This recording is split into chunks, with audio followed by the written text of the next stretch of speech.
안녕하십니까, 홍철기입니다. 오늘은 2023년 6월 9일이고요. 김대호 소장님을 모시고 지금 시리즈로 쭉 나가고 있는데 오늘은 교육에 대해서 좀 얘기를 해보도록 하겠습니다. 바로 윤석열 정부의 교육정책, 그리고 기존에 문재인 정부부터 시작해서 어떻게 교육이 무너져 왔었는지에 대해서 여러분들께 뛰어난 통찰력으로 여러분들께 설명을 해드릴 텐데요. 정말 바쁘신 분 제가 어렵게 모셨습니다. 안녕하십니까? 예, 반갑습니다. 요즘 어떻게 지내시나요? 제가 어쨌든 그 국가 경영의 어떤 그 비전과 전략 그 부분에 대해 가지고 여전히 그냥 천착하는 거고, 그 과정에서 원래 이제 노동 문제도 천착을 했고, 지방자치 분권 문제나 교육 문제, 공공 문제, 그다음에 사상 이념 문제 이런 문제를 천착을 해왔죠. 3대 개혁이라고 얘기를 하면 그렇습니다. 노동개혁, 연금개혁, 교육개혁이 있는데 네네. 지난 시간에 저희가 노동개혁 관련해서 쭉 얘기를 하지 않았겠습니까? 네네, 그렇습니다. 그런데 교육개혁도 노동개혁보다 더 중요하면 더 중요하다고 할 수 있지 덜하다고는 얘기할 수 없잖아요. 네, 그렇습니다. 그 3대 개혁에 교육개혁이 들어가 있다는 것은 무슨 의미가 있을까요? 그 작년 5월 16일 그때 국회 첫 번째 윤석열 대통령 기정연설이 있었잖아요. 예. 그때 이제 3대 개혁을 꺼냈습니다. 원래 이게 정책 공약이라든지 인수위 백서라든지 거기에는 없었던 내용이거든요. 예. 그때 이제 그 말을 살펴보면은요, 지속 가능한 복지 제도를 구현하고 빈틈없는 사회 안전망을 제공하려면 연금 개혁이 필요합니다. 예. 그 다음에 세계적인 산업구조의 대변혁 과정에서 경쟁력을 제고하고 많은 일자리를 창출하기 위해서는 글로벌 스탠다드에 부합하는 노동개혁이 필요합니다. 그 다음이 우리 학생들에게 기술진보 수준에 맞는 교육을 공정하게 제공하려면 교육개혁 역시 피할 수 없는 과제입니다. 이렇게 딱 돼 있거든요. 네. 자, 여기서 사람들이 참 궁금해할 겁니다. 아니, 김대호 소장, 서울대 공대 나와가지고 대우자동차에서 9년 근무했고, 그 전에는 이 위장 취업해가지고 노동운동을 갖다가 했던 사람이고, 교육 관련해서 아무런 어떤 학위도 없는 사람인데 왜 뜬금없이 교육개혁을 얘기하냐? 교육개혁을 얘기할 만큼 무슨 소양이 좀 있냐? 아마 이렇게 얘기할 수도 있어요. 그런데 사실 그 교육이라고 하는 거는 산업이나 기업이나 직업 입장에서 볼 때는 일종의 중간재입니다. 예. 이 인재 있잖아요. 그러니.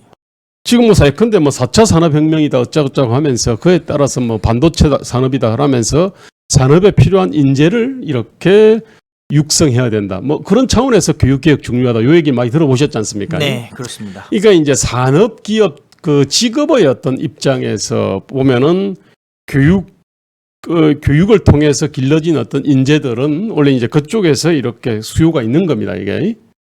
그리고 산업, 기업, 직업하고 그다음에 교육 요 시스템하고 사이에 노동시장이 있지 않습니까? 예, 그렇습니다. 이게. 그다음에 이 교육 관련해서 이 주된 어떤 자원은 국가가 이 세금을 걷지 않습니까? 이 세금을 걷고 실제로 쓰는 거는 지방교육청이 쓰거든요. 그렇죠. 그러니까 지방에서 교육 쓰는 형식으로 되어 있습니다. 맞습니다. 자, 그런데 우리나라 교육학자들은요, 교육에 대해서는 저보다 훨씬 많이 알 겁니다.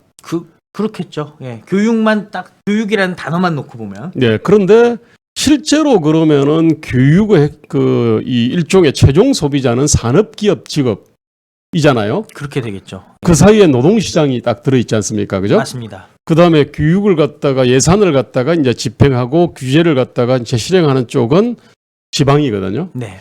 자, 근데 이제 제 경력이 어떻게 되어 있냐면은 제가 원래는 이제 노동운동을 했던 사람 아닙니까? 그죠? 맞습니다. 그러다가 이제 이른바 이제 소련 동구 무너지는 거를 보면서 이제 딴 사람들은 예컨대 원희룡 장관 같은 경우는 서울법대니까 네. 고시하러 가가지고 검사가 됐고, 저는 서울공대잖아요. 네. 그러니까 둘 다 원래 이제 같은 날 잡혀가지고 저는 예. 무기징역 맞았고 그 원희룡은 유기징역 맞았고 예. 같이 이제 야학을 했어요. 좀 더 세셨네요. 주도자는 무기징역이고 무기정이고. 그러니까 이제 벌로 치면 그런 거잖아요. 이쪽은 이제 형량이 정해져 있는 것이고. 그래봤자 둘 다 단순 행동 대원이었습니다. 대학교 예. 2학년 때 1983년 얘기인데, 저는 그래서 뭐냐면은 그 대우자동차에 들어가서 9년을 일하면서 예. 대우자동차 산업에 대해서 제 최초의 책을 썼어요. 네. 그러니까 원래는 저는 산업 전문가입니다, 사실은. 그러네요. 그 당시에는 요즘에 보니까 뭐 반도체 그 관련해서 이제 책을 쓴 사람들이 몇 사람 있지 않습니까? 그죠? 맞습니다. 그래서 이제 윤석열 대통령과 대통령실이 필독서처럼 이렇게 읽고 했는데 당시는 자동차 산업에 대해 가지고 제가 지금 그런 류의 책을 쓴 사람이에요. 그렇죠. 그러니까 산업이 전공이었거든요. 자, 그 다음에 이제 이 제가 볼 때 또 노동시장 문제를 갖다가 이제 쭉 그 천착을 했잖아요. 그리고 지금 저는 어디 가면 노동 전문가로 그렇게 이제 인정을 받고 있지 않습니까? 맞습니다. 노동 정책, 노동 관련해 가지고 전반적으로 거기다가 또 단순히 노동 정책뿐만 아니라 노조의 행태라든지 뭐 그 그렇습니다. 속속들이 다 알고 계시죠. 그렇습니다. 저는 이제 산업에서 출발해서 그다음에 그 노동 문제를 천착을 했고 예, 그다음에 제가 사회 디자인 연구소장이잖아요. 맞습니다. 사회 디자인은 원래 국가 디자인이 있고 그 지방 디자인이 있지 않습니까? 예, 근데 국가 디자인은 이 대통령이 제 말을 갖다가 이렇게 그 들어야 제가 뭔가 펼칠 수 있는데 그거 쉽지 않잖아요. 그렇죠. 그래서 그럼 제가 이제 권력의 핵심에 들어가야 되는데 그런데 이제 지방은 그렇지 않거든요. 예, 그러다 보니까 저는 산업에서 출발해가지고 노동시장을 거쳐가지고 지방으로 이제 이렇게 전문가가 된 겁니다. 예, 자, 그러니까 저는 이제 교육은만 빼놓고 예, 저 교육과 관련된 아주 중요한 시스템에 대해서는 제가 유구 못지않게 제가 잘 아는 거예요. 네, 그러니까 이제 교육 전문가들은 이제 방금 말한 산업을 모르고 노동시장을 모르고 지방을 모릅니다. 저는 그 세 개를 갖다가 유구 못지않게 잘 알고 교육에 대해서는 제가 무슨 따로 어떤 교육학이라든지 그러저러한 것에 대해서 제가 연구한 바는 없습니다. 네, 이제 그러다 보니까요, 제가 좀 다른 어떤 앵글로 제가 이제 이거 교육 문제를 이제 이렇게 보게 됐어요. 네, 근데 이제 이렇게 봤을 때 제가 왜 이런 얘기를 하는, 그건 또 하나가 굉장히 중요한 부분이 이제 빠져 있는데, 지금은 교육은 단순히 산업기업 직업에 필요한 인재를 갖다가 공급한다. 이것만 있는 게 아니에요, 사실은. 네, 이것이 가장 주된 측면인 것처럼 얘기하는데, 교육이라는 거는 원래는 자유민주 시민을 갖다가 이렇게 또 길러내는 거지 않습니까? 그죠? 그렇죠.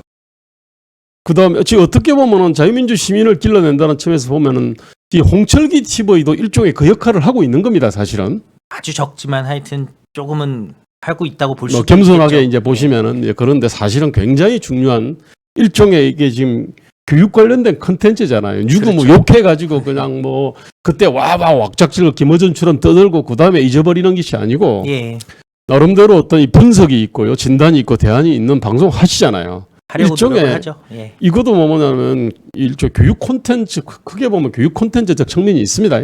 자, 어쨌든 교육이라고 하는 거는 자유민주 시민을 갖다가 길러내는 그런 측면이 분명히 있습니다. 맞습니다. 그러면서 또 역사 인식, 그 다음에 세계가 어떻게 돌아가는 세계관, 그 다음에 어떤 무엇이 그 올바른 삶인지, 무엇이 행복한 삶인지에 대한 얘기도 하는 거거든요. 예, 이것도 원래 교육에서는 굉장히 중요한 어떤 그 기능입니다, 사실은. 그렇죠. 이걸 수행하는 기관이 이 미디어들 있잖아요. 네, 미디어 중에는 SNS도 있고 뭐 KBS, MBC 뭐 이러저런 방송도 있고 그렇잖아요. 그다음에 맞습니다. 종교가 있잖아요. 그러네요. 끊임없이 설교를 갖다 할 거 아닙니까, 그죠? 예, 그다음에 이러저런 커뮤니티가 있는 겁니다, 사실은. 원래 그것도 굉장히 중요한 어떤 이 교육입니다, 사실은. 네, 그런데 지금 이제 문제는 뭐냐면요. 주로 산업에 필요한 어떤 인재들을 어떻게 할래?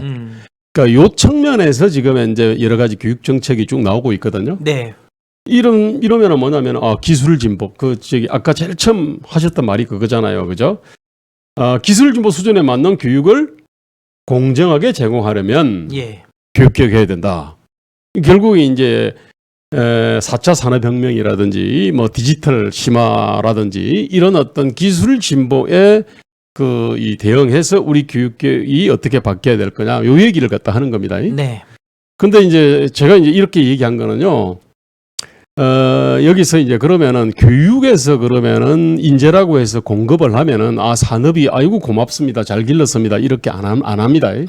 사실은 산업의 입장에서 볼 때 교육이 뭐 기껏 기른다고 해도 별로 써먹을 만한 그런 어떤 사람을 잘 못 키웁니다, 사실은. 현실 기업에서는 그렇게 보고 있죠. 네, 사실 그렇잖아요. 맞습니다. 그래서 교육 필요 없다는 얘기가 아니고요. 교육과 산업이 훨씬 어떤 긴밀하게 커뮤니케이션을 갖다가 해야 된다는 얘기거든요. 예. 근데 여기서 이 교육 그러면은 교육 과정이 있잖아요. 콘텐츠라든지 프로그램을 갖다가 설계를 하고 그다음에 교육의 어떤 이 교사나 교수 이와 관련해서 이제 누군가 이제 결정을 해야 되는데 이걸 교육 거버넌스라 그러는데 이 교육 거버넌스 관련해 가지고 원래는 산업과 기업의 이 입김이 굉장히 세져야 됩니다. 그런데 한국에서는 이게 완벽히 배제돼 있습니다. 지금 뭐냐면은 교육부 관료들이 들고 있다가 그 다음에 이제 교사들이 수행하다가 지금 이제 그 윤석열 정부 들어와 가지고 이걸 갖다가 지방자치단체한테 많은 권한을 갖다가 좀 이양하겠다. 예. 지금 이게 굉장히 중요한 정책이거든요. 그렇죠. 자, 그런데 이제 아시잖아요. 한국에서는 그 기업이 한 1류 내지 2류라 그러면은 정치는 한 4류, 5류쯤 되죠. 그죠? 그렇죠. 그러니까 뭐 결국은 자원 배분을 갖다가 4류, 5류 정치한테 맡긴다고 하니까 사실은 이 부분이 굉장히 반발을 갖다가 많이 사고 있습니다. 자, 다시 또 돌아와 가지고는요. 이 교육 정책 자체가 문재인 정부 시절에는 이 문재인 정부 시절에는 교육 공공성을 얘기를 많이 했어요. 아, 그렇죠. 그거는 뭐냐면 국가의 어떤 책임 영역 또는 개입 영역을 갖다 확장한다 이런 거였고요. 뭐 그런 것도 있고 그냥 단순하게 네네. 과외 덜 받게 하겠다. 뭐 이런 것도 좀 있었죠. 그때는 또 그 과외 덜 받게 안 하겠다 그런 것도 있었고요. 그런데 핵심은 뭐냐면은 무상이에요, 무상. 그러니까요. 고교 무상 교육을 그러니까- 했지 않습니까? 그러니까 돈 안 들게 해주겠다. 뭐 이런 거니까요. 네, 그러니까 이게 그 다음에 이제 경쟁 중심의 교육에서 벗어나서 어쩌고저쩌고 한다. 그러니까 결과물에 대해서 따진 것이 아니라 돈 안 들어가는 교육에만 강조를 한 거죠. 그 다음에 경쟁 중심 교육을 탈피한다 그랬는데 예, 우리나라 노동시장이 그렇지 않습니까? 그죠? 사실상 준직장 계급 사회로 돼 있지 않습니까? 그죠? 맞습니다. 예, 이게 그렇죠. 그 정규직 계급 사회 맞습니다. 한번 들어가면은 그냥 그러면 그때부터는 그냥 이게 철밥통이지 않습니까? 그러니까 소위 말하는 대기업 내지는 공공기관에 취업하면은 바로 중산층이 되죠. 네. 예, 그 다음에 이제 연공 서열식으로 쭉 돼 있지 않습니까? 그렇습니다. 그런데 교육이라고 하는 거는요. 지금 우리 홍철기 우리 대표 같은 경우는 방송을 하기 위해 가지고 끊임없이 지금 공부하시잖아요. 공부 안 하면 지금 할 수 없잖아요. 아무것도 할 수가 없죠. 그러니까 원래는요 이런 식으로 산업 현장에서는 끊임없이 공부를 해야 되거든요. 사실은.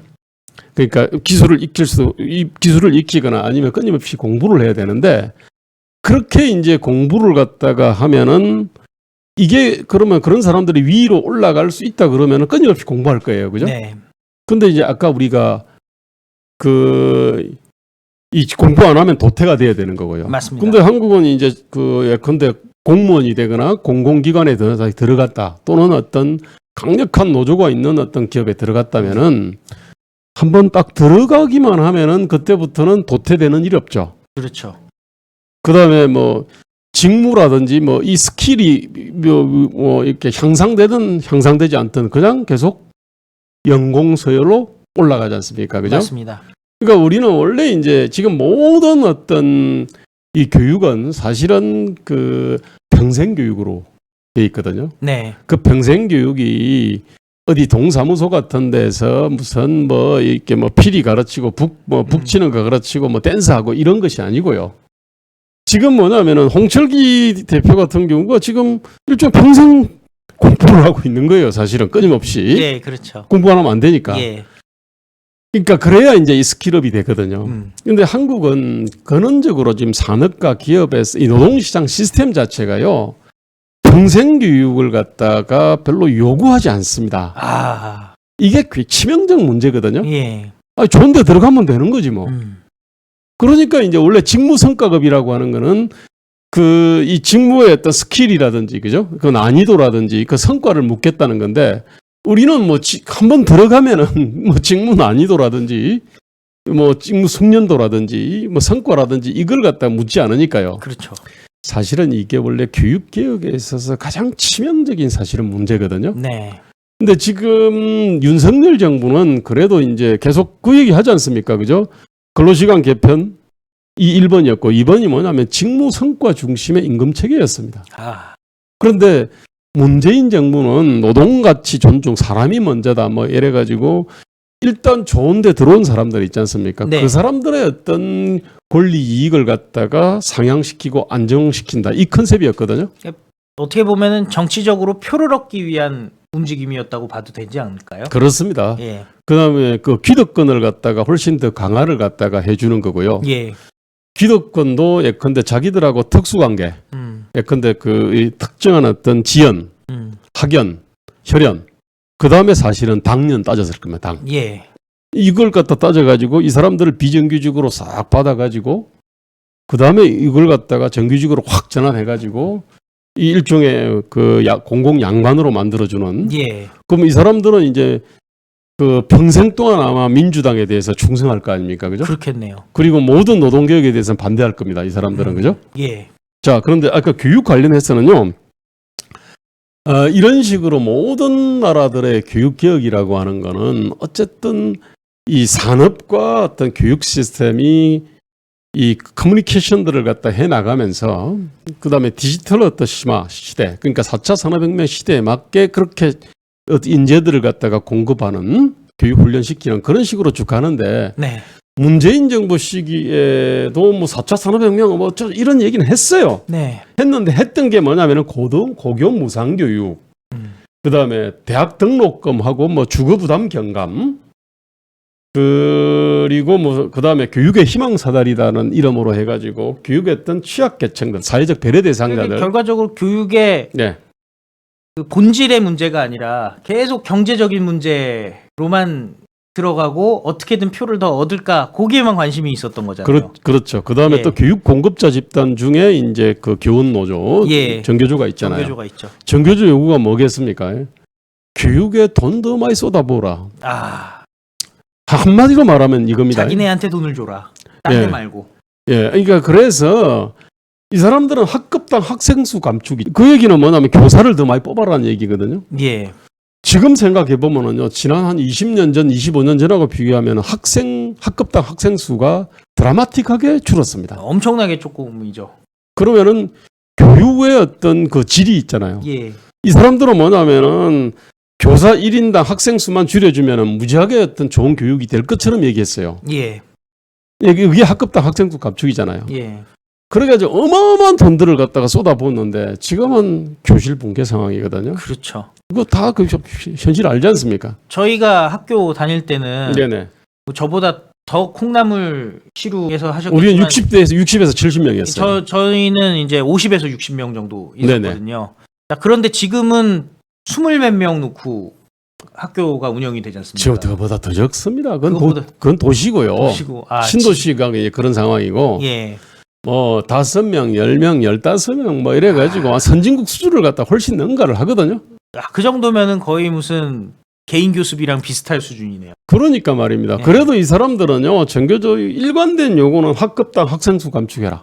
아, 그러니까 이게 그 과거에는 한국의 교육이 정말 저비용 고효율이었지 않습니까? 예.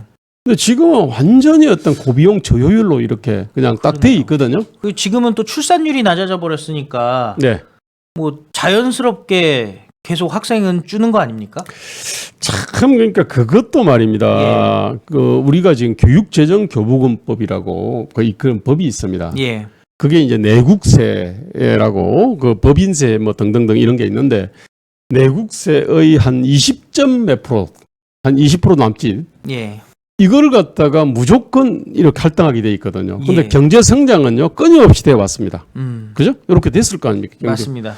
옛날에는 뭐 한때 7% 8% 성장하다가 뭐 한 4, 5% 하다가 어쨌든 2, 3% 떨어졌긴 했지만 어쨌든 경제는 계속 성장해요.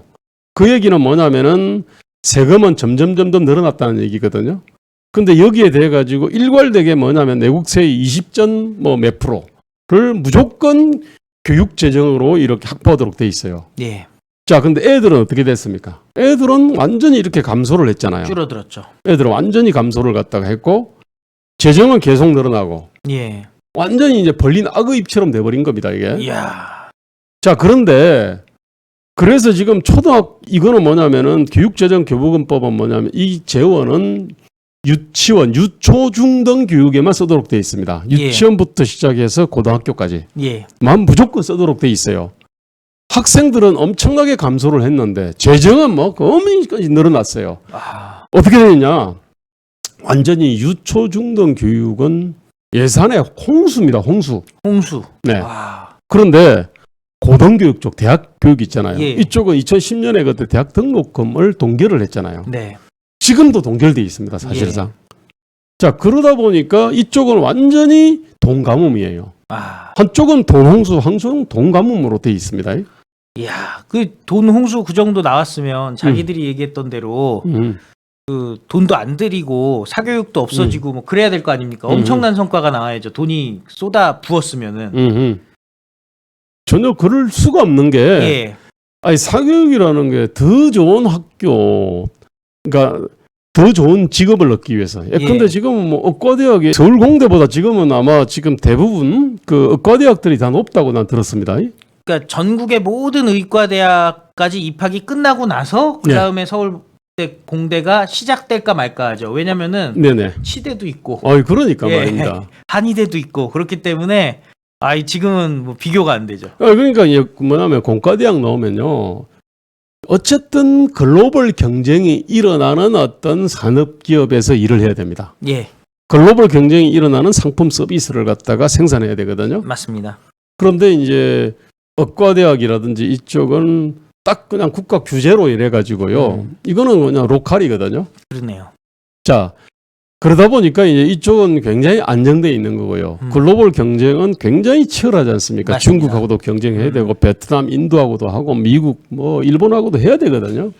근데 사실은 부는 여기서 만들어지는 게 맞죠. 예, 그죠? 그렇죠. 여기서 만들어진 부를 갖다가 부가 있기 때문에 우리나라 어떤 그 이 의과대학이나 의사라든지 치과의사 이런 사람들이 생활 그 수준이 소득 수준이 높은 거예요. 맞습니다. 근데 인도나 베트남이나 그것도 보면은 똑같이 의사들이 있어요. 예, 근데 이 사람들은 그쪽에 어떤 그 이렇게 산업기업 글로벌 어떤 경쟁력이 있는 어떤 상품 서비스를 갖다가 제대로 개발하지 못하기 때문에 그 사람들은 소득 수준이 낮은 겁니다. 예, 그렇게 이제 논리적으로 본다 그러면은 항상 글로벌 어떤 그 이 경쟁이 일어나는 상품 서비스를 생산하는 그쪽으로 최고 인재들이 가야 나머지가 다 그것을 다 같이 잘 먹고 잘 살 텐데 원래 이제 그런 거죠, 그죠? 그래야 되는데 뭐 게임 이론을 적용을 해봐도 의대를 보내고 싶은 부모의 마음 커질 수밖에 없는 상황이겠네요. 그건 학생이나 학부모의 문제가 아니고요. 예. 사회 시스템을 갖다가 잘못 만든 겁니다, 사실은. 예. 자, 그런데 어쨌든 우리나라 어떤 교육이라고 하는 게 그런 식으로 어떤 딱 그냥 면허증을 따게 되면은 또는 어떤 그 공공 부분에 들어가서 예컨대 검사나 판사나 뭐 예컨대 뭐 변호사 특히 검사나 판사를 갖다가 따게 되거나 어떤 직업 공무원이 되면은 완전히 이제 인생이 풀리잖아요. 그렇죠. 그 사람들은 우리 홍철기 대표나 저처럼 말입니다. 끊임없이 공부 안 해도 됩니다. 최근에 네. 성관위에서 네네. 아빠 찬스, 형아 찬스 계속 나오고 있지 않습니까? 그렇습니다. 그 같은 경우도 보면은 뭐 한 단계 원래 뭐 경력직 공무원이었던 사람들이 한 단계 업그레이드 되는 뭐 그런 형태인데 네네. 점점 더 단단하게 직업의 안정성을 높이는 방향으로 가는 거겠죠. 그렇습니다. 네. 그러니까 그런 식으로 이제 돼 있기 때문에 인재 있잖아요. 네. 그죠? 인재를 갖다가 기르는 시스템이 아닌 거예요. 그러니까 지금 유초중등 교육은 어떤 그 면허증이라든지 자격증이라든지 공공부문에 들어가기 위한 이 경쟁력 있잖아요. 네. 그 어떤 그 무기, 그 시험을 통과하기 위해서 사실은 존재하는 거 아닙니까? 그래서 경쟁이 말입니다. 치열하지 않을 수가 없습니다, 사실은. 그러네요. 저는 정교조 교사들 같은 경우는요, 그 사람들은 어쨌든 통과를 한 사람이에요. 예. 일종의 공공 양반이죠, 사실은. 맞습니다. 그래 놓고 학생들한테 무슨 뭐 이게 경쟁 교육 반대 뭐 경쟁이 너무 심해서 문제다? 좀 웃긴 거죠. 매번 하는 게 수능 문제가 좀 어렵기만 하면은 음흠. 난이도 조절 실패했다고 그 난리들을 치잖아요. 한국은 어떤 형태로든지 간에요. 변별력을 갖출 수밖에 없잖아요. 예. 대학 정원을 갔다가 아니 예컨대 일정한 점수를 갖다 넘기면은 뭐 대학을 가서 10만 명이 다 이렇게 소위 말해서 스카이대 입학을 갖다가 할 수 있냐? 그건 아니니까. 그렇죠. 자, 그래서 한국은 이제 구조적으로 이제 이렇게 경쟁이 심할 수밖에 없고 그러면은요, 당연히 사교육이 번창할 수밖에 없거든요. 예. 문제는 사교육 걱정 없는 세상을 만들겠다는 자들, 그 다음에 경쟁 교육이 심해서 문제라는 자들, 이런 자들이 말입니다. 이 직장 계급 사회, 그 다음에 공공 양반 사회, 그 다음에 이 노동 귀족 사회 있잖아요. 예. 이거를 갖다가 혁파하기 위해 가지고 어떤 노력도 하지 않고 오히려 반대를 합니다. 이 사람들은. 아. 어쨌든 윤석열 정부는요. 어쨌든 근로시간을 유연하게 만들고 노동시장 이중구조를 이렇게 좀 개선을 하고 예. 그다음 직무 성과 중심의 어떤 임금 체계 있잖아요. 이런 그다음에 어떤 노동시장 유연화라든지 이런 정책을 추진을 하지 않습니까? 맞습니다. 그래도. 근데 이걸 갖다가 다 반대를 하잖아요. 예.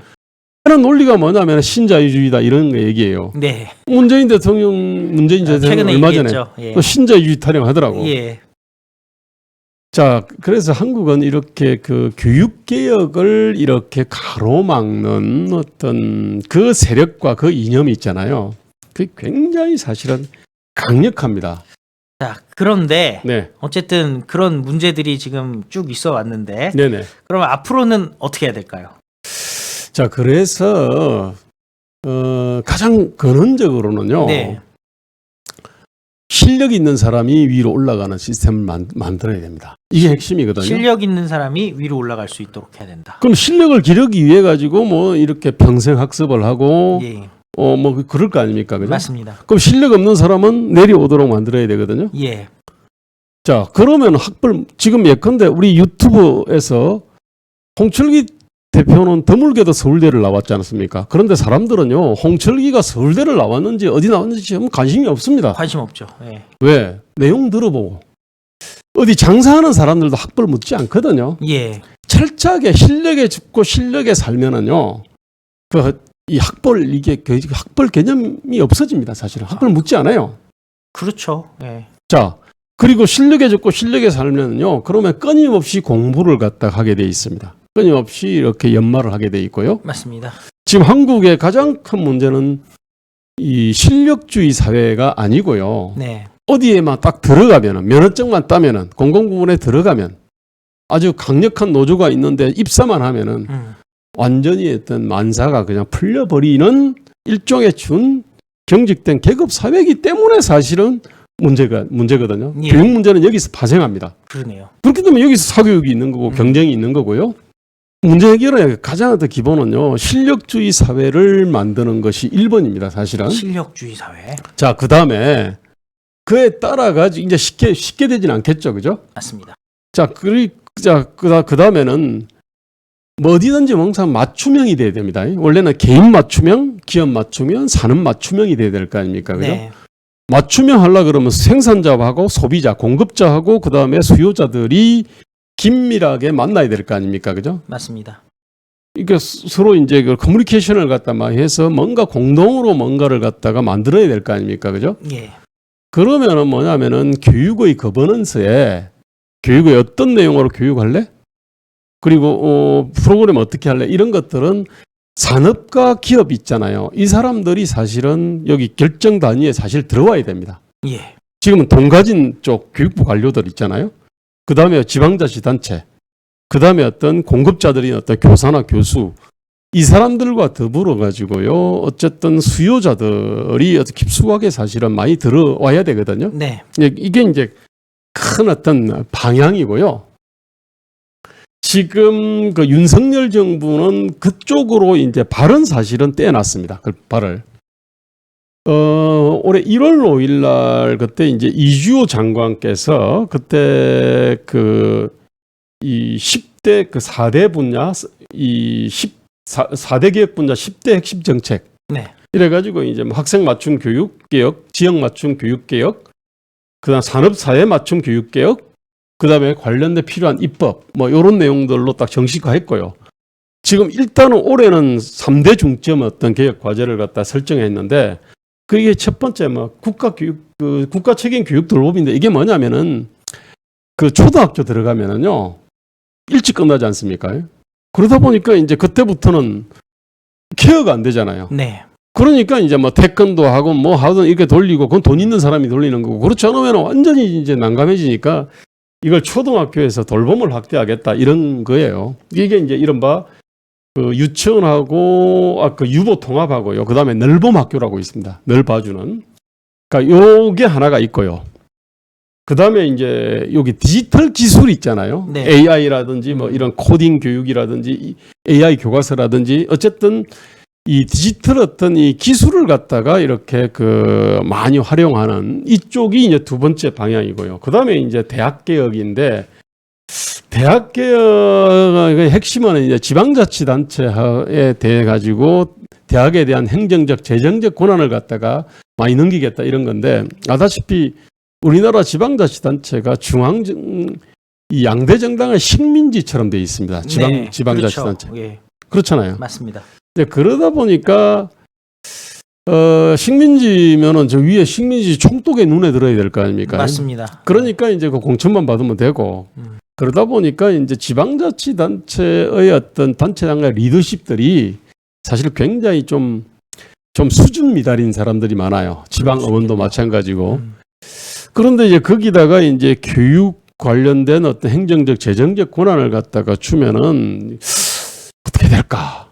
아니 만약에 못해서 망해버리면요 되거든요. 근데 우리는 이게 구조적으로 망하지 않게 돼 있기 때문에 그래서 저는 이제 이 부분은 뭐 지금 시범 실시해보고 나서 한다 그랬는데 제 생각에는 쉽지 않을 거로 보이고 예. 제가 볼 때는 어떤 형태로든지 간에 산업과 기업을 끌어당겨야 됩니다. 그 다음에 어떤 사회교육하는 사람들 있지 않습니까? 그죠? 예. 이걸 끌어들여야 되거든요. 크게 보면은 홍철기 대표 같은 경우는 사회교육하는 사람이거든요. 예. 근데 지금 현재 우리가 지금 교육 그 개혁 내용 중에 근데 우리가 지금 보면 여기 지금 이거 보시는 분들은요 정교조 교육이라든지 이념 편향 교육에 대해서 굉장히 지금 뭐 심각하게 생각하시는 분들이 아마 이걸 막 시청할 겁니다. 맞습니다. 그런데 거기에 대해서 어떻게 이걸 고치겠다 이런 내용이 사실은 전혀 없습니다. 사실은 예. 이게. 근데 우리 현실은 우리가 느끼지 않습니까? 그렇죠.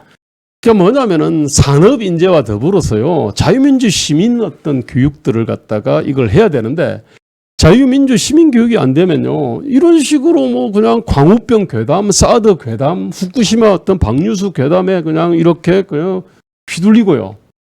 그리고 어떤 대한민국이 얼마나 세계 속에서 대한민국이 얼마나 대단한 어떤 그 기적을 이뤘는지도 몰라요. 그렇죠. 그러면서 이제 그냥 뭐 보수는 악이고 진보는 선이고 뭐 이런 식의 아주 단순 무식한 어떤 대한민국은 예. 정통성이 없고 그러니까 정통성은 저 위쪽에 있고 뭐 이런 거죠. 언년 중에 그런 겁니다. 예.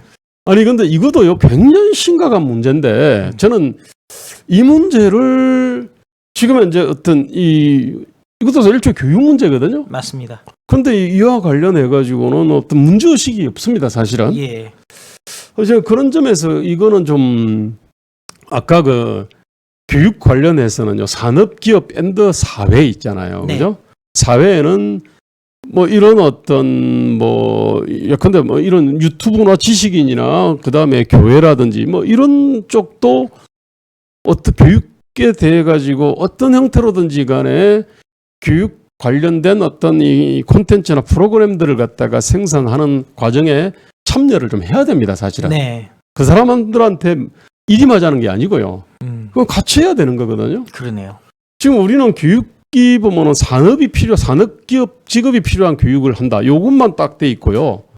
자유민주 시민교육을 갖다가 한다. 이 개념이 없어요. 그런데 문재인 정부는요. 민주시민교육이라고 해서 문재인 정부는 제가 볼 때는 아주 지극히 어떤 편협하고 편향된 어떤 이념교육을 상당히 많이 했습니다.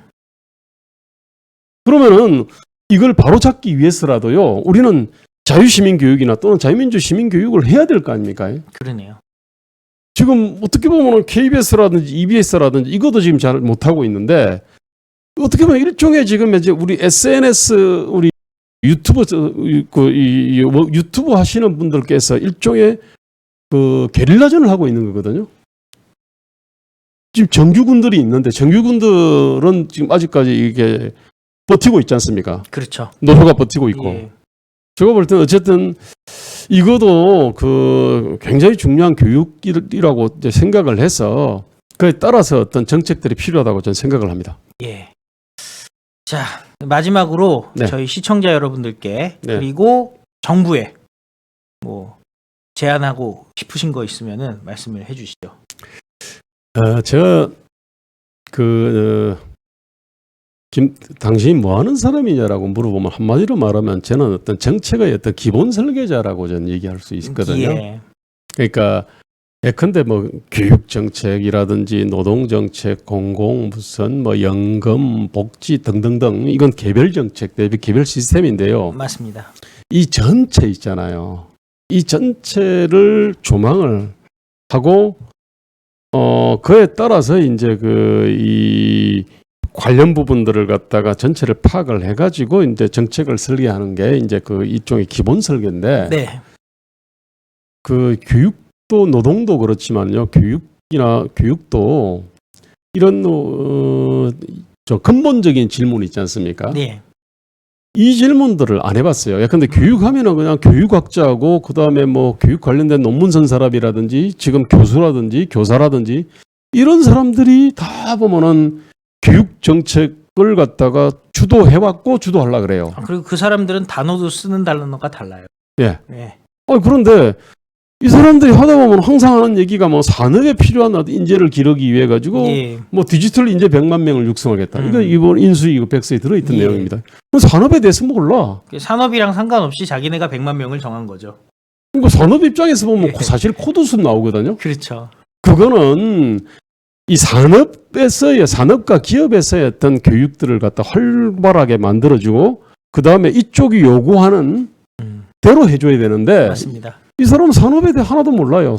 산업에서 산업 인재를 어떻게 이제 기르는지를 모르고요. 그다음 노동시장에 대해 가지고 모릅니다. 이 사람들이. 그다음 지방자치에 대해서도 모르잖아요. 그러다 보니까 그다음에 아까 사회교육 문제 있잖아요. 자유민주 시민교육 그거는 관심이 없습니다. 사실은. 근데 저는 이런 어떤 국가 운영의 기본 설계를 갖다 하는 사람이다 보니까 교육 문제를 딱 놓고서 관련된 시스템들, 산업이라든지 노동시장이라든지 지방자치단체, 그 다음에 사회교육이라든지 예. 이런 전체를 갖다가 보지 않습니까? 그에 따라 가지고 이제 이렇게 이 정책들을 갖다가 설계하고 우선순위를 갖다 설정하는데 지금 사실은 문재인 정부는 아주 그 이념 편향성이 굉장히 문제였습니다. 이념 편향성에다가 그 다음에 장인 코끼리 만지기 식으로 이익 집단 편향이었거든요. 네. 이념 편향의 이익 집단 편향이었어요. 지금 윤석열 정부는 이념과 이익 집단으로부터는 벗어났습니다만은 아무래도 이제 이 특정하는 전체를 교육 문제 전체를 보지를 못하고 다리라든지 꼬리라든지 코끼리 배만 만지는 그런 어떤 교육 관련된 관료들의 편향성이 사실은 좀 있어요. 그러다 보니까 중요한 것들을 놓치는 경우가 많이 있습니다. 예. 예. 교육은 제가 볼 때는 좀 기본 설계가 좀 필요해요. 그러니까 국정 운영 전체의 기본 설계 필요하고 노동 관련된 기본 설계, 교육 관련된 기본 설계, 공공 관련된 기본 설계, 지방자치 관련된 기본 설계. 이 기본 설계들이 사실은 굉장히 좀 필요합니다. 네, 맞습니다. 여전히. 예, 기본 설계가 필요하다는 말씀이었는데요. 자, 사실 그런 아이디어들이 과거에서부터 계속 나왔었는데 네. 또 따지고 보면은 일종의 이제 업계에서도 기득권이 있다 보니까 네네. 이거를 깨기가 쉽지 않았었던 것 같은데 맞습니다. 그래도 뭐 예를 들어서 지금 이주호 장관 같은 사람도 교육 전문가 출신이 아닌데 하여튼 MB 시절부터 교육 쪽 일을 담당을 해왔으니까요. 그렇게 보면은 같이 협업이 잘 되실 수 있지 않을까 하는 생각도 드네요. 뭐 그렇게 됐으면 좋겠습니다. 예, 시청해 주셔서 감사드리고 예. 또 다음 시간에는 또 새로운 주제로 여러분들 다시 찾아뵙도록 하겠습니다. 오늘 나와주셔서 정말 감사드립니다. 예, 감사합니다. 예, 시청자 여러분 안녕히 계십시오.